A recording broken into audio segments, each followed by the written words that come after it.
Yeah,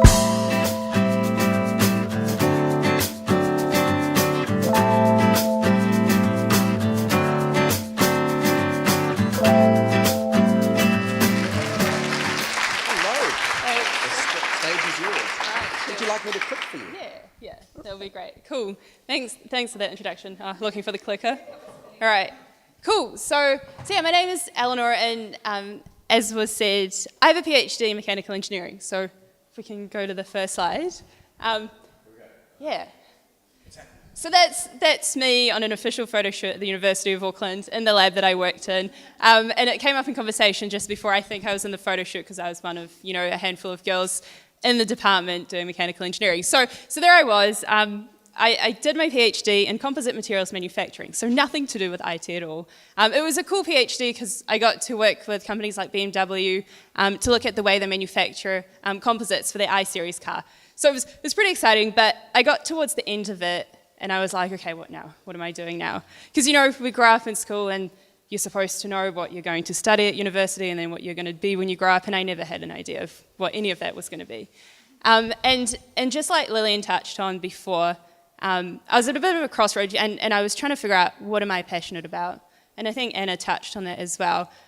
I loved the PhD, I really enjoyed it, but I did not want to become one of those people stuck in a lab for the rest of their lives trying to optimize the tiniest portion of the manufacturing process of composites. That was not for me. And so I kind of took a step back and I looked at, what did I enjoy the most about my PhD?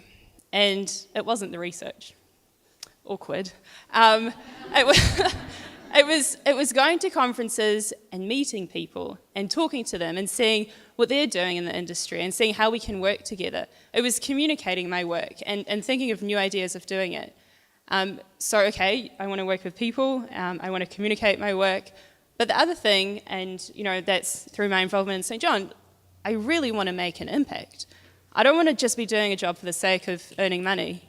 I don't want to go somewhere 9 to 5 and not be passionate about what I'm doing and not knowing that I'm making a difference.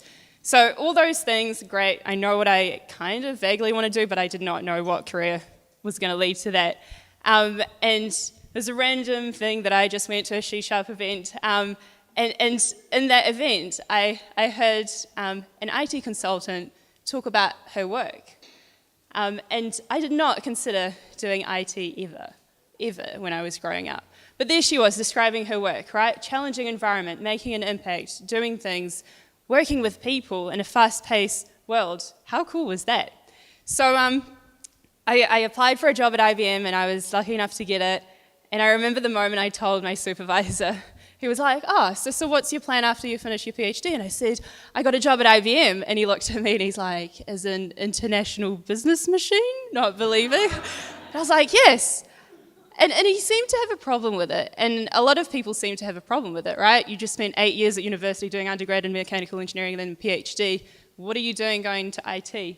And so, if nothing else, please keep on to this message, is that we're not designed to follow anyone's path in the world, right? We're not supposed to go to school and study something and then continue it and then work in that environment.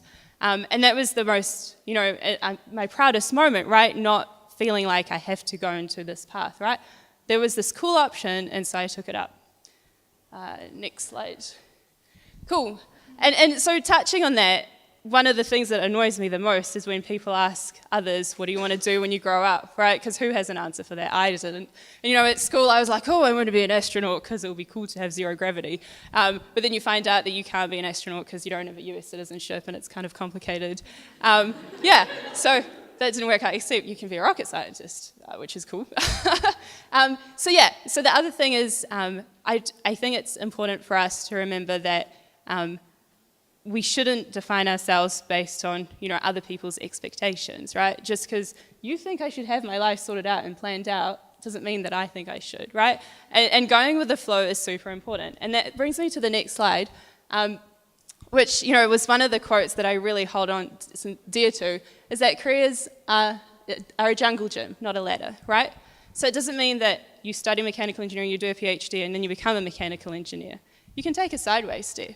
And I think that takes courage, and hats off to you, Anna, who's done the same, is taking that side step isn't going to mean that you're lesser of a person, it just means you're more, right? And so I became an IT consultant at IBM, and I focused on AI out of all things. It just happened to be, which was pretty cool. I'm pretty privileged and honoured to do that.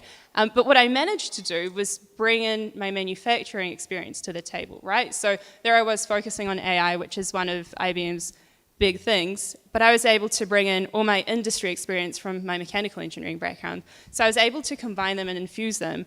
And I did not ever think that I would be able to do that, bring mechanical engineering into an IT world. So again, shows you the importance of having this varied way of thinking, and all these different experiences shape who you are. So the next slide. So that brings me to where I am today. So I joined Soul Machines at the end of last year as a conversational engineer. Cool. Has anyone ever heard of what a conversational engineer? Yeah, cool, awesome, yeah. So what I want to highlight there is that 85% of jobs that will exist in 2030 haven't been invented yet, right? So if we roll back in time, back to when I was 6 at school, what do you want to be when you grow up? Oh, I want to be a conversational engineer. That conversation would have never gone, right? Right? So I think it's, again, important. Don't try and picture yourself in 30 years because you don't know what's going to be there. And I have a pretty exciting role. So if we go to the next slide, a bit about what I do. So I work at Soul Machines and we create digital humans. Essentially, these avatars, and you can look us up on YouTube, we can have a conversation with these digital humans. They're super real. Our founder and CEO is Dr. Mark Sager, who won Oscars for his work at Weta Workshop. So they're super real. So this is modeled off a real person, but this is the digital human version of her. And you can have a conversation with her, just like a normal person. And so that kind of takes down the barrier between man and machine, right? Because whenever we interact with technology, it's through text, it's through websites.